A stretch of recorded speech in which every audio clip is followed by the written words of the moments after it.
आइए आज सुनिए मालती जोशी जी की लिखी कहानी घर। पिंटू ने पिल्ले को इतनी बेरहमी से जमीन पर दे पटका कि दीपू का नन्हा सा मन करुणा से पसीज उठा। इच्छा हुई कि पिंटू को कसकर एक झापड़ लगाए, पर पिल्ले को गोद में समेटते हुए उससे बस इतना ही कहते बना, ऐसे मारा जाता है कहीं? गूंगा जानवर है बेचारा, देख लेना, भगवान जी तुम्हें खूब पाप देंगे। लेकिन इतनी सी बात पर भी दोनों भाई बहन उस पर चढ़ बैठे। बड़ा आया भगवान जी का भगत, हमारा पिल्ला है, हम मारेंगे, 1000 बार मारेंगे, मार डालेंगे, तुम बीच में बोलने वाले कौन होते हो? दीपू का सारा आवेश ठंडा पड़ गया। पिल्ला कब उसके हाथ से छिनकर पारुल के पास चला गया, इसका भी उसे होश न रहा। किसी अनाम दुख से सुबकता हुआ वो मम्मी के पास दौड़ गया। उनकी गोद में मुंह छुपाते हुए बोला, मम्मी हमें भी एक कुत्ता ला दीजिए ना प्लीज।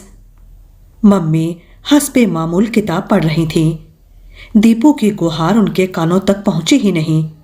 खींचकर उसने किताब खींच ली। क्या है रे, क्यों तंग कर रहा है?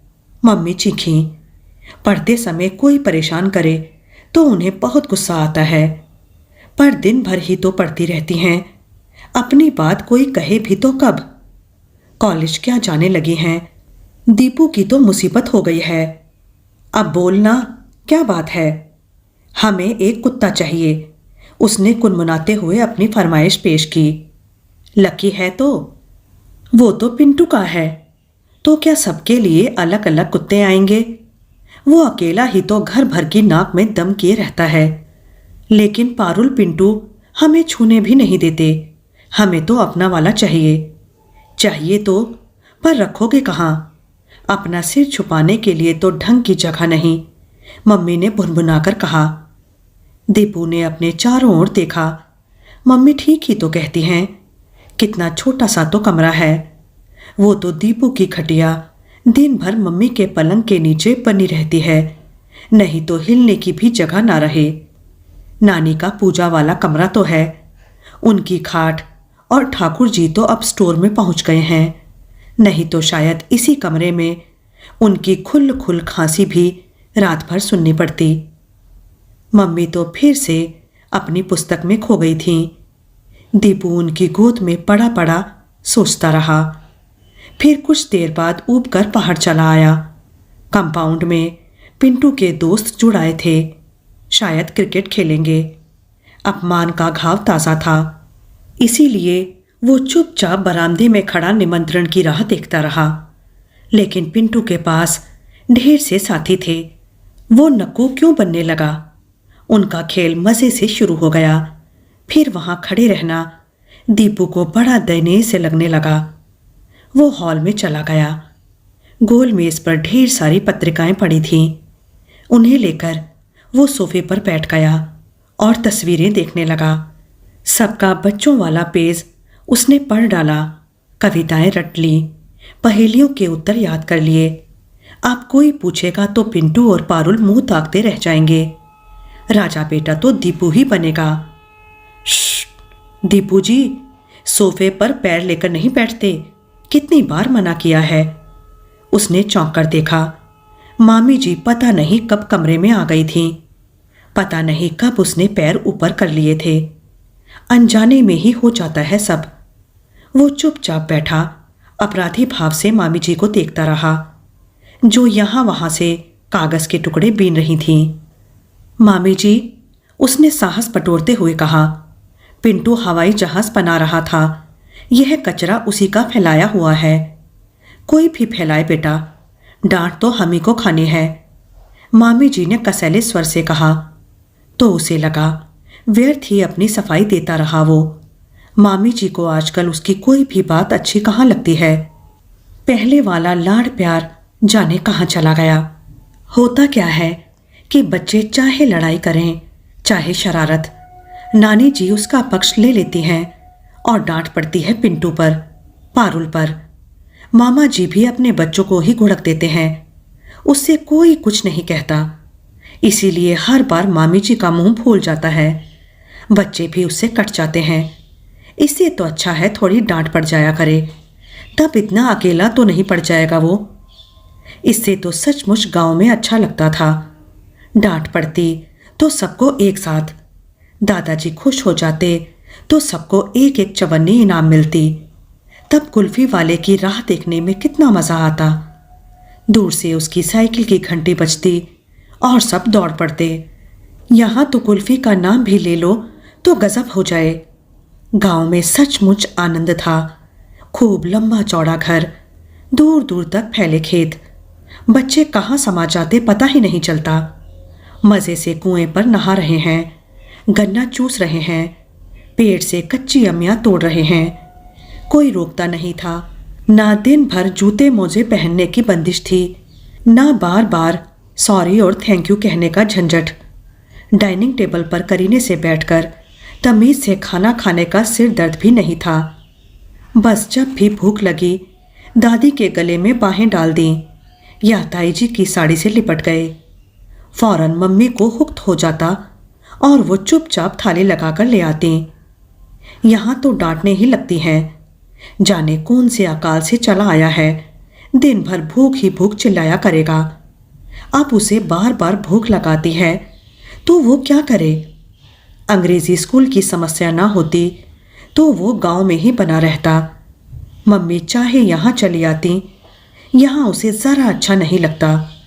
मम्मी सुबह कॉलेज चली जाती हैं, दिन भर या तो पढ़ती हैं या बुनाई लेकर बैठ जाती हैं। पापा को लंबी लंबी चिट्ठियाँ लिखने का काम और पाल लिया है। अब दीपू को भूख लगती है तो वो किससे कहे। मामी जी के पास जाने की हिम्मत नहीं पड़ती। नानी माँ लाड़ तो सब करती हैं, पर उनसे होता हवाता कुछ नहीं। बस बैठे बैठे ऑर्डर दिया करती हैं। मम्मी ने तो जैसे किचन में ना जाने की कसम ले रखी है। यह भी नहीं होता कि एक आध बार नानी की चाय ही बना दे। कभी कभार मम्मी रसोई में चली जाया करें तो दीपू की भी पहुंच वहां हो जाए। कितने दिन हो गए हैं उसे आटे की लोई से चिड़िया बनाए हुए। भिंडी के डंठलों से दीवार पर चित्रकारी करना भी वो जैसे भूलता जा रहा है। ताज़े उबले आलू में नमक लगाकर खाने की बड़ी इच्छा होती है, पर मन मारकर रह जाता है। कढ़ाई में सिकते हुए मूंगफली के दानों की सुगंध से उसके मुंह में पानी भर आता है। पिंटू उसके हिस्से के 4-6 दाने उसे पकड़ा भी जाता है, पर उससे मन कहाँ भरता है। मन में तो यही लगा रहता है कि इस पिंटू के बच्चे ने जरूर बेईमानी की होगी। नारियल की गरी कसने के बाद जो सफ़ेद सफ़ेद सा मीठा हिस्सा बचा रहता है, घर पर हमेशा उसके ही हिस्से में आता था। पर यहाँ तो 3-3 दावेदार मौजूद हैं। उसे पिंटू की तरह झपटना भी तो नहीं आता। मम्मी का डर बना रहता है। फिर पेटू कहलाने की चिंता भी हमेशा सिर पर सवार रहती है। सोफे पर पांव रख दो तो लोग कैसे कैसे देखने लगते हैं। फिर खाने के लिए जिद करना तो बहुत बड़ी बात है। होमवर्क करते करते वहीं बिस्तर पर पसर गया था। थोड़ी देर बाद आंखें खुली तो देखा मम्मी शीशे के सामने खड़ी जूड़ा बांध रही हैं। कहाँ जा रही हो मम्मी? जाना कहाँ है रे, यूं ही घूमने। हम चलें? चलो। फटाफट तैयार होकर वो बाहर आया तो देखा पिंटू और पारुल मम्मी से झूल रहे हैं। बुआ पार्क जा रही हो, हम भी चलेंगे। और बस मम्मी ने हाँ कर दी। दोनों उछलते हुए कपड़े बदलने चले गए। इतना गुस्सा आया उसे, मना क्यों नहीं कर दिया। उसने मुंह फुलाकर कहा, अरे वाह, ऐसे मना करते बनता है पगले। हमसे कुट्टी है दोनों की। दिन में 10 बार तो तुम्हारी कुट्टी होती है। अच्छा चलो, हम दोस्ती करवा देंगे। दोस्ती हो तो गई, पर घूमने का सारा मज़ा किरकिरा हो गया। थोड़ी देर को मम्मी के साथ एक अलग दुनिया बसाने की सोच रहा था। सब चौपट हो गया।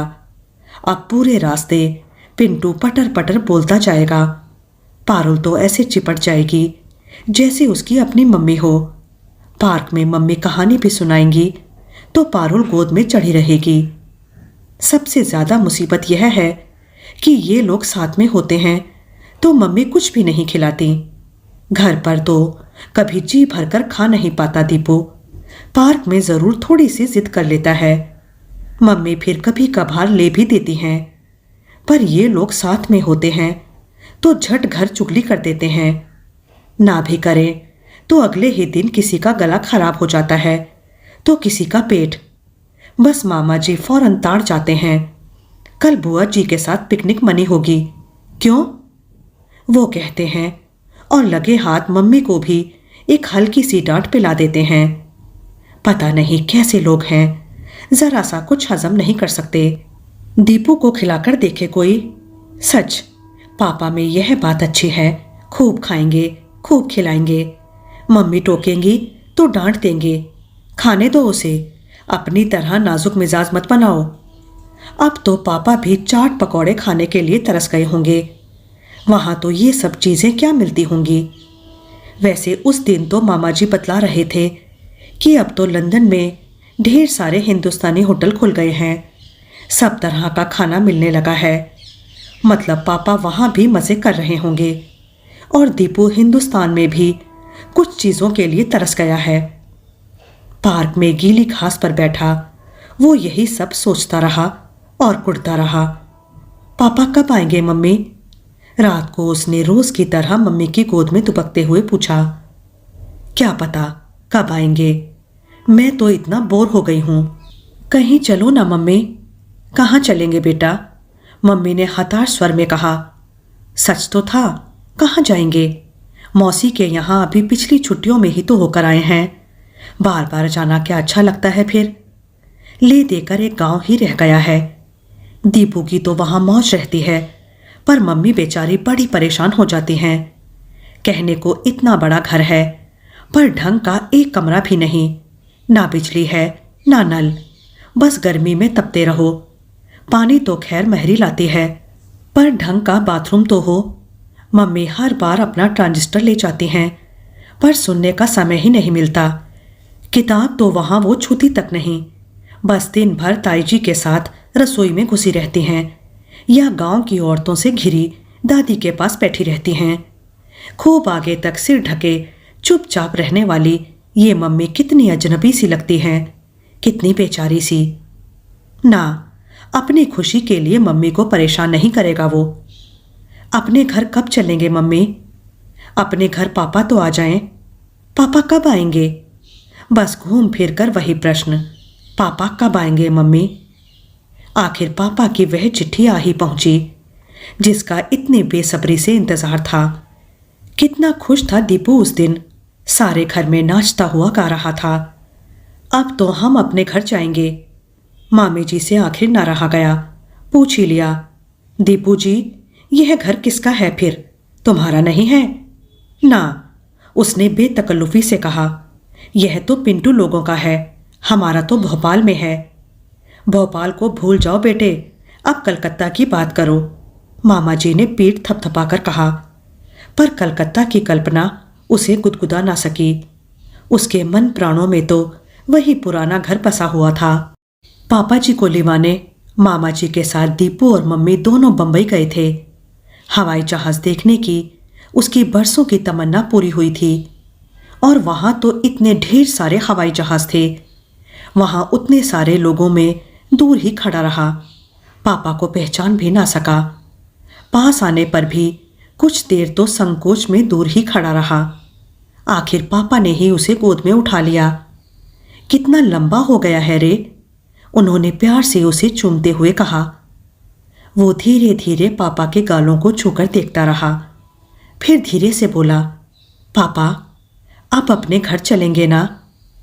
पापा उसके लिए ढेर सारे खिलौने लाए थे, फर वाला कोट, रंगीन स्वेटर, तस्वीरों वाली रंगीन किताबें, खुशी का जैसे पूरा सामान ले आए थे।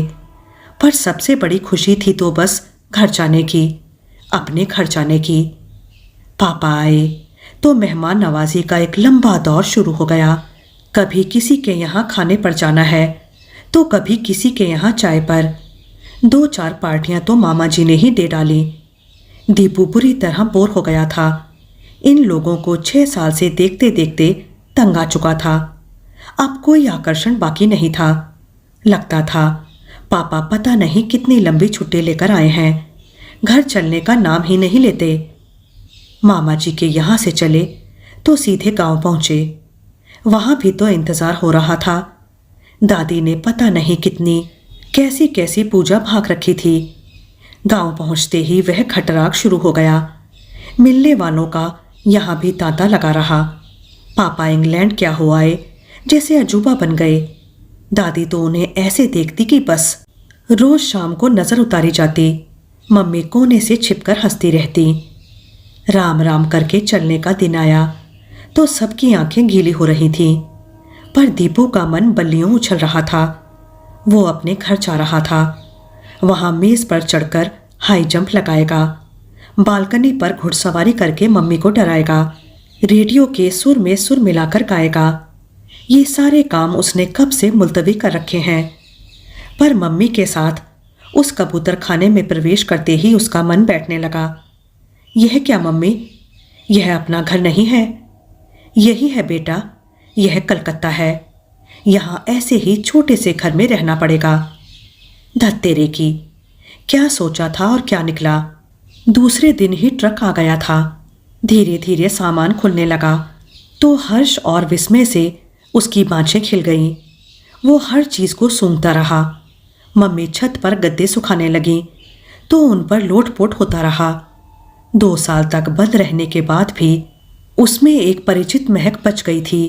यह महक, यह गंध दीपू के मन में सोई यादों को तरोताज़ा कर गई। मम्मी पर भी जैसे जादू हो गया था। दिन भर बनी संवरी लेकिन गुमसुम रहने वाली मम्मी गुनगुनाती हुई काम में जुट गई थी। सलवटों पड़ी साड़ी और बिखरे बिखरे बालों में मम्मी एकदम घरेलू लग रही थी।